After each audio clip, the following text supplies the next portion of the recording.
ایک دن رسول پاک صلی اللہ علیہ وسلم نے حضرت عائشہ رضی اللہ عنہ سے فرمایا، جو جی چاہتا ہے مانگو۔ حضرت عائشہ رضی اللہ عنہ نے عرض کیا، وہ راز بتائیں جس سے تمام گناہ معاف ہو جائیں۔ حضور صلی اللہ علیہ وسلم نے فرمایا، وہ یہ راز ہے جب کوئی مومن کسی دوسرے مومن کے کانٹا چبھنے کے برابر تکلیف دور کرتا ہے تو اللہ تعالیٰ اس کے تمام گناہ معاف کر دیتے ہیں اور جنت میں اس کو اعلیٰ درجہ ملے گا۔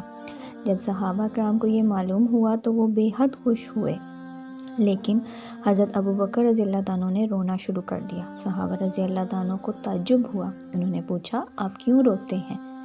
حضرت ابوبکر صدیق رضی اللہ عنہ نے جواب دیا، میں اس لیے روتا ہوں کہ جب دوسروں کا دکھ درد دور کر گناہوں کی معافی اور جنتی ہونے کا ذریعہ بن سکتا ہے تو ان لوگوں کا کیا حشر ہوگا جو دوسروں کو دکھ پہنچاتے ہیں۔ میں آپ کے نبی صلی اللہ علیہ وسلم سے ملنا چاہتا ہوں۔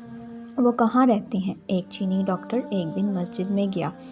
اس نے دیکھا کہ ایک مسلمان منہ ہاتھ دھو رہا ہے۔ وہ مسلمان کے پاس گیا اور پوچھا، جس طریقے سے آپ منہ ہاتھ دھو رہے ہیں یہ طریقہ آپ کو کس نے سکھایا؟ مسلمان نے جواب دیا، ہم اس طریقے سے منہ ہاتھ دھونے کو وضو کہتے ہیں اور یہ طریقہ ہمارے نبی صلی اللہ علیہ وسلم نے ہم کو سکھایا ہے۔ ہم دن میں 5 بار وضو کرتے ہیں۔ اس نے کہا، میں آپ کے نبی صلی اللہ علیہ وسلم سے ملنا چاہتا ہوں۔ وہ کہاں رہتے ہیں؟ وہ شخص بولا، ان کا تو 1400 سال پہلے انتقال ہو گیا تھا۔ وہ بولا، میں چینی طریقہ علاج کا ماہر ڈاکٹر ہوں۔ ہم جانتے ہیں قدرت نے انسان کے جسم میں کھال کے نیچے 76 مقامات پر ایک خاص طریقے سے مساج کیا جاتا ہے جس سے 50 سے زیادہ بیماریوں کا مؤثر علاج ہوتا ہے۔ میں نے دیکھا آپ جس طریقے سے وضو کر رہے تھے اس میں آپ نے وضو کے دوران جسم کے ایسے 62 جگہوں پر ہاتھوں سے مساج کی جہاں قدرت نے سوئچ نصب کر رکھے ہیں، اور دن میں 5 دفعہ وضو کرنے کی وجہ سے آپ کے بہت سی بیماریاں خود بخود غیر میسر طور پر آپ کے جسم سے رفع ہوتی رہتی ہیں جس کا آپ کو احساس بھی نہیں ہوتا۔ میرا خیال تھا جس شخص نے آپ کو وضو کا یہ طریقہ سکھایا وہ یقیناً انسانیت کا درد دل میں رکھنے والا ایک عظیم منتقم اور عالم طیب کا ماہر ہوگا۔